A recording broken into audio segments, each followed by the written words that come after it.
Dear students, in previous lecture, we studied asexual mode of reproduction in bacteria. Means bacteria reproduce asexually. That is, one cell divides by fission into two cells divide into four, and so on. अब हमारे पास question है कि क्या bacteria में sexual reproduction होती है। जब आप बुक्स जो परचेज करोगे आप देखोगे उन बुक्स में लिखा होगा कि mode of sexual reproduction in bacteria. क्या एक्चुअल प्रोसेस जो सेक्सुअल रिप्रोडक्शन प्रोसेस है वो बैक्टीरिया में होती है। Although we do not usually think of bacteria as having any kind of a sexual mode of reproduction, they do.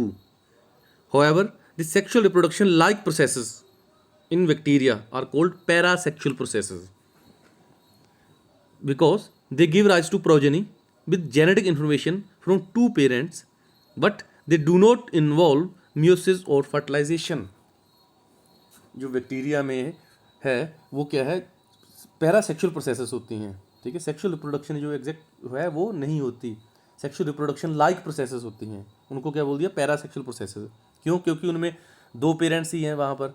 ठीक है, उन टू पेरेंट्स हैं, बट मेन उसमें क्या है कि म्यूसिस और फर्टिलाइजेशन नहीं होती। तो मीन्स क्या हुआ, जो एग्जैक्ट जो हमारी सेक्सुअल रिप्रोडक्शन तो नहीं हुई। In fact genetic information is transferred from one bacterium to another by three totally distinct processes.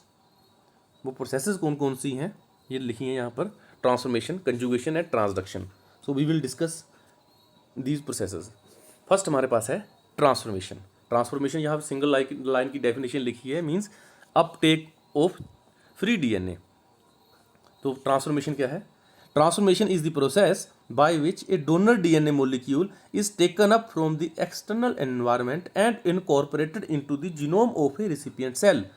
आपने ये देखना है कि डेफिनेशन जो है वो क्या मैच कर रही है डिस्क्रिप्शन जो डायग्राम के साथ। हमारी डिस्क्रिप्शन एंड डेफिनेशन जो है वो डायग्राम के साथ मैच करनी चाहिए। मैं फिर बोल देता हूँ ट्रांसफॉर्मेशन को एक बार। Transformation is the process by which a donor DNA molecule is taken up from the external environment and incorporated into the genome of a recipient cell. External environment से डीएनए आ रहा है और ए पॉजिटिव वो किस में जा रहा है, जहाँ लिखा हुआ है मेंशन किया है, और इनएक्टिव किस में, बैक्टीरियल सेल में जा रहा है। इसको क्या बोलते हैं, ट्रांसफॉर्मेशन। ट्रांसफॉर्मेशन में टू बैक्टीरियल सेल्स का कनेक्शन नहीं चाहिए आपस में। ठीक है। Number two, conjugation. Conjugation means direct transfer of DNA from one bacterium to another. Conjugation is the process by which bacterial cells make direct contact with each other and DNA is transferred from one cell कौन सा, donor cell, to किसमें, to the other recipient cells.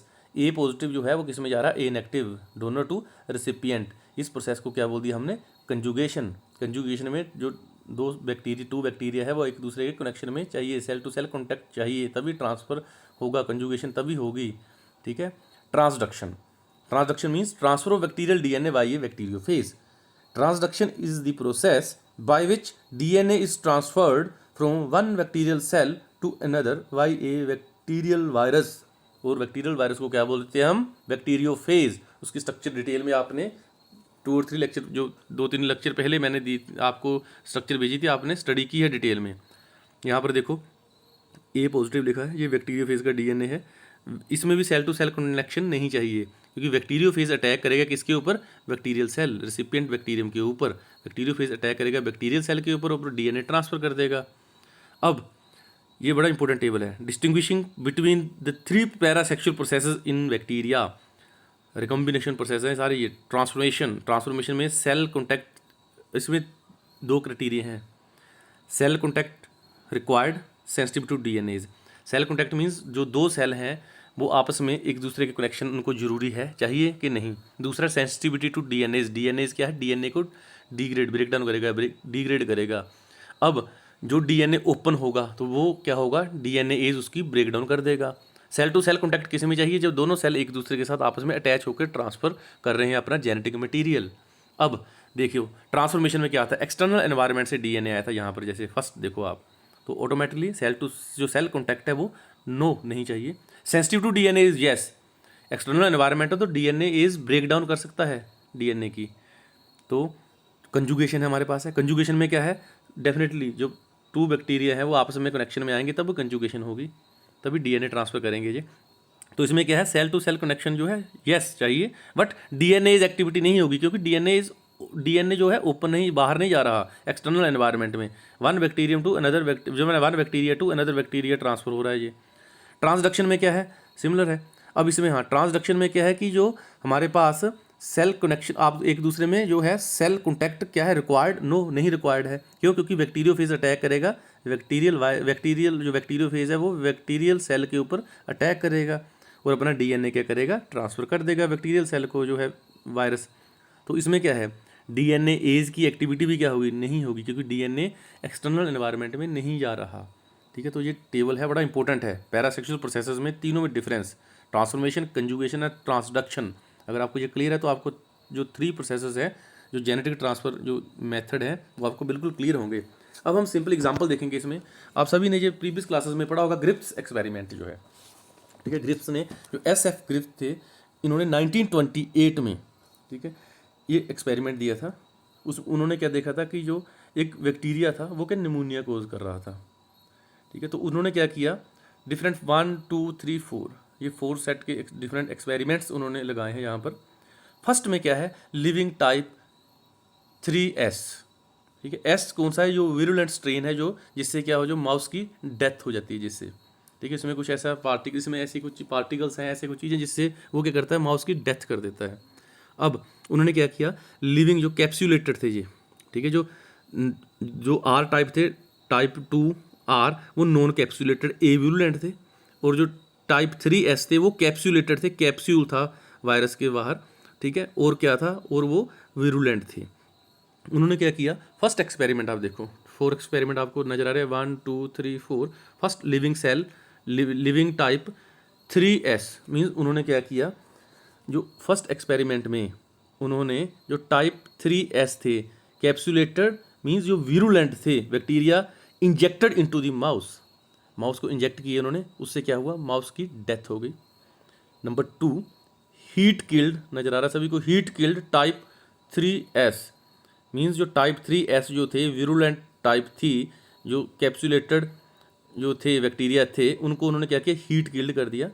Definitely heat killed करने के बाद उन्होंने क्या किया, mouse में फिर उनको इंजेक्ट किया, तो क्या हुआ, उसकी माउस की डेथ नहीं हुई, मीन्स जो वायरस का जो इन्फेक्शन था वो ख़त्म हो चुका था, हीट किल्ड थे। थर्ड में क्या किया उन्होंने, लिविंग टाइप 2R, ये थे नॉन कैप्सूलेटेड थे और ए विरुलेंट थे, ठीक है, जो डेथ कोज नहीं कर रहे थे, इतने ज़्यादा वो खतरनाक नहीं थे जिससे माउस की डेथ हो सके। इंजेक्ट किया माउथ में उन्होंने, ठीक है, R टाइप जो थे, R टाइप और a virulent bacteria injected into the mouse, but जो थे माउस क्या थे, उसकी माउस की डेथ नहीं हुई उससे। नंबर 4, हीट किल्ड, उन्होंने क्या किया, हीट किल्ड लिए टाइप ऐसे जो थे विरुलेंट थे, उसके बाद उन्होंने मिक्स किए उनमें नॉन विरुलेंट जो थे स्मूथ बैक्टीरिया मिक्स किए, उससे क्या हुआ, बड़ा इंपॉर्टेंट है ये, जब उन्होंने मिक्सचर इंजेक्ट किया, ठीक है, जो थे माउस में heat killed type 3S plus living type जो टाइप 2R जो थे, जो ए विरुलेंट थे, विरुलेंट हीट किल्ड किए और ए विरुलेंट थे लिविंग, उनको मिक्स किया, माउस की डेथ हुई। तो ये एक्सपेरिमेंट क्या शो कर रहा है कि जो डीएनए है वो कहीं ना कहीं ट्रांसफ़र हुआ है, ठीक है, जो विरुलेंट से ए विरुलेंट जो है उनमें डीएनए ट्रांसफ़र हुआ है, कोई ना कोई प्रोसेस तो हुई है, तभी माउस की डेथ हुई है यहाँ पर। तो इस इफेक्ट को क्या बोल दिया, ग्रिफ्थ इफेक्ट, इस इफेक्ट को बोल दिया Griffith effect. The name of transformation was given much later, बाद में इस प्रोसेस को क्या दिया, ट्रांसफॉर्मेशन का नाम दिया। तो ये सिंपल प्रोसेस थी, मीन्स जो 4th स्टेप में है वो ट्रांसफॉर्मेशन, डीएनए ट्रांसफर हो रहा है। अब हम जनरलाइज, क्योंकि हमें जो सिलेबस में एक्चुअल में प्रोसेस है वो बैक्टीरियल ट्रांसफॉर्मेशन है, तो आपने उसको इस तरह से डायग्रामेटिकली शो करना है एग्जाम में अगर आ जाए। तो यहाँ पर देखो आप, बैक्टीरियल सेल नजर आ रहा है आपको, नंबर 1 एक्सटर्नल एनवायरनमेंट से डीएनए आ रहा है, ठीक है, जो आप ट्रांसफॉर्मेशन की फिर डेफिनेशन आपको याद होनी चाहिए, is the process by which a donor DNA molecule is taken up from the external environment and incorporated into the genome of a recipient cell. External environment से डीएनए आया, number 1 bind to proteins on cell surface के पर कुछ protein है, ये बताऊंगा आपको मैं, कॉम्पिटेंट बैक्टीरियम होते हैं, कॉम्पिटेंट सेल्स हैं, वही ट्रांसफॉर्मेशन करते हैं, वो नेक्स्ट स्लाइड में आपको बताऊंगा मैं। Number 2, donor DNA fragment is transported into host cell and becomes single stranded. जो हमेशा याद रखना, जो बैक्टीरिया जो एक्सटर्नल एनवायरनमेंट से डीएनए आएगा वो जो ट्रांसफर होगा बैक्टीरियल सेल के अंदर जाएगा वो सिंगल स्टैंडर्ड जाता है हमेशा सेल के अंदर, जो सिंगल एक स्टैंड उसका डिग्रेड हो जाता है डीएनएज एक्टिविटी से, ठीक है, याद है नहीं आपको, सेंसिटिविटी टू डीएनएज क्या करता है, सिंगल स्टैंड को डिग्रेड कर देगा और सिंगल स्टैंडर्ड डीएनए जाएगा बैक्टीरिया के अंदर। अब सिंगल स्टैंडर्ड डोनर डीएनए आ गया, अब क्या है, single standard donor DNA fragment is incorporated into the host chromosome के साथ इनकॉर्पोरेट कर गया, तो उसको क्या बोलते हैं, सक्सेसफुल ट्रांसफॉर्मेशन। मीन ट्रांसफॉर्मेशन क्या है, एक्सटर्नल एनवायरनमेंट से डीएनए एक्स बाहर का जो है डोनर का डीएनए एंटर कर गया है और इनकॉर्पोरेट भी कर गया किसमें, बैक्टीरियल डीएनए में। इसको क्या बोल दिया हमने, स्टेबल ट्रांसफॉर्मेशन। अगर डिग्रेडेशन हो जाए जो डीएनए फ्रेगमेंट सिंगल स्टैंडर्ड अंदर है, एक्सटर्नल जो है बाहर से आया है, उसको क्या बोल दिया हमने, अनसक्सेसफुल ट्रांसफॉर्मेशन। तो ये बिल्कुल इजी है, आपको एग्जाम में आपने ऐसा डायग्राम बनानी है। अगर आपको ट्रांसफॉर्मेशन की प्रोसेस आ जाए, आपने डेफिनेशन देनी है और ये सिंपल डायग्राम बनानी है। इससे भी एक बहुत बढ़िया डायग्राम है हमारे पास, कलर डायग्राम है। आपको मैंने एक बताया कि कॉम्पिटेंट बैक्टीरियम लिखा हुआ है इस डायग्राम में, ठीक है, कॉम्पिटेंट बैक्टीरियम लिखा है यहाँ पर। कॉम्पिटेंट, ओनली जो कॉम्पिटेंट सेल्स हैं वही ट्रांसफॉर्मेशन करते हैं, because only competent cell secrete जो एक कॉम्पिटेंस फैक्टर, जो कॉम्पिटेंट सेल है वो क्या कॉम्पिटेंस फैक्टर सिक्रीट करते हैं। कॉम्पिटेंस फैक्टर 8 to 10 प्रोटीन बनाता है, वो क्या करते हैं, हेल्प करते हैं ट्रांसफॉर्मेशन में, क्योंकि ट्रांसफॉर्मेशन एक प्रोसेस है। डीएनए एक्सटर्नल एनवायरनमेंट से जाएगा और किस में जाएगा, बैक्टीरियल सेल है, डेफिनेटली बैक्टीरियल सेल के अंदर जाएगा, तो डेफिनेटली उसके लिए कुछ प्रोटीन्स हैं, हेल्प चाहिए किसी की, वो है प्रोटीन्स हेल्प करते हैं। तो जो कॉम्पिटेंट सेल है वही क्या करेगा, ट्रांसफॉर्मेशन करेगा। और यहाँ पर देखो DNA from donor cell, external environment से डीएनए ए पॉजिटिव आया है यहाँ पर। उसके बाद फर्स्ट देखो रेड लिखा हो यहाँ पर, number 1 step 1, a competent bacterium can bind exogenous DNA and transport it into the cell, ठीक है। कॉम्पिटेंट बैक्टीरियम क्या करता है, डीएनए को इस डीएनए क्या करता है, बाइंड करता है, एक्सोजीनियस बाहर का डीएनए कॉम्पिटेंट बैक्टीरियम के साथ बाइंड करता है और ट्रांसपोर्ट करता है कैसे, सेल के, इसको अंदर बैक्टीरियम सेल, ये ट्रांसपोर्ट मेथड है ये वाला। बड़ी इजी, बहुत ही बढ़िया डायग्राम बनाई है ये आपने। जैसे ये वाले COMG ये प्रोटीन है, ये सारे, इनको नहीं आपने इसको स्टडी करना, कुछ भी आपको इनसे कोई लेने देना नहीं है, सिर्फ आपको मेथड बता रहा हूँ मैं, इंपॉर्टेंट है। डबल स्टैंडर्ड डीएनए नजर आ रहा है इस कलर में, देखो किस कलर का डीएनए, डबल हेलिक्स है, एक्सटर्नल डीएनए ये वाला A+। ये डबल हेलिक्स डीएनए जो है वो जा रहा है थ्रू चैनल इसको लेकर जा रहा है, किसके अंदर, सेल वाल है, जो बैक्टीरिया की साइटोप्लाज्म है, साइटोप्लाज्मिक मेम्ब्रेन है, चला गया। और सिंगल स्टैंड क्या कर रहा है, डिग्रेड हो रहा है डीऑक्सीराइबोन्यूक्लियेज एक्टिविटी से। और सिंगल स्टैंडर्ड क्या है, साइटोप्लाज्म के अंदर चला गया। साइटोप्लाज्म सिंगल स्टैंडर्ड डीएनए को single strand DNA binding protein है और REC-A प्रोटीन है, REC-A प्रोटीन, उसको स्टेबल कर रहा है ताकि उसकी डिग्रेडेशन ना हो, ठीक है। तो आप यहाँ पर देखो इसको, exogenous DNA is bound to the receptor complex, simple आपको इतना ही लिखना है, exogenous DNA is bound to the receptor complex as the DNA is pulled through the channel, ठीक है। जो डीएनए है वो क्या है, चैनल के थ्रू जा रहा है, किसके थ्रू, किसके अंदर, साइटोप्लाज्म के अंदर, ठीक है। One stand of DNA is degraded bye ये डीऑक्सीराइबोन्यूक्लियेज, ये मैंने आपको पहले बता दिया। एक स्टैंड जो है, ये सिंपल आपको न्यूक्लियोटाइड्स नजर आ रहे हैं, एक स्टैंड डिग्रेड हो जाएगा और एक स्टैंड अंदर चला जाएगा, ठीक है। One stand is degraded by deoxyribonuclease, the surviving stand of DNA stabilised by single strand DNA binding protein and REC-A protein. जो सिंगल स्टैंड है उसको कौन कर रहा है, स्टेबलाइज, ताकि उसकी डिग्रेडेशन फर्दर ना हो, उसके लिए single strand DNA binding protein REC-A protein REC-A protein है, उसको स्टेबलाइज कर रहे हैं। Number 3, the single strand of donor DNA is integrated into the chromosome of the recipient cell. यहाँ पर देखो आप, जो A पॉजिटिव A नेगेटिव नजर आ रहे हैं।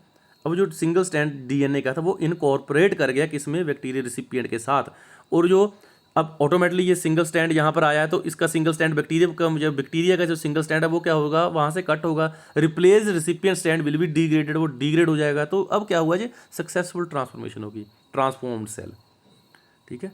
तो आपको ये प्रोसेस है बिल्कुल क्लियर होनी चाहिए, इसमें इस प्रोसेस में आपको कोई भी डाउट नहीं चाहिए। आपने ये डायग्राम बनानी है, सिंपल आपको पता है कॉम्पिटेंट बैक्टीरियम, जो कॉम्पिटेंट सेल्स हैं, कॉम्पिटेंट बैक्टीरिया है जो कॉम्पिटेंस फैक्टर सिक्रीट करता है, सिर्फ उन्हीं में ट्रांसफॉर्मेशन होती है, क्योंकि क्या है, कुछ चैनल चाहिए इसको ट्रांसफ़र करने के लिए।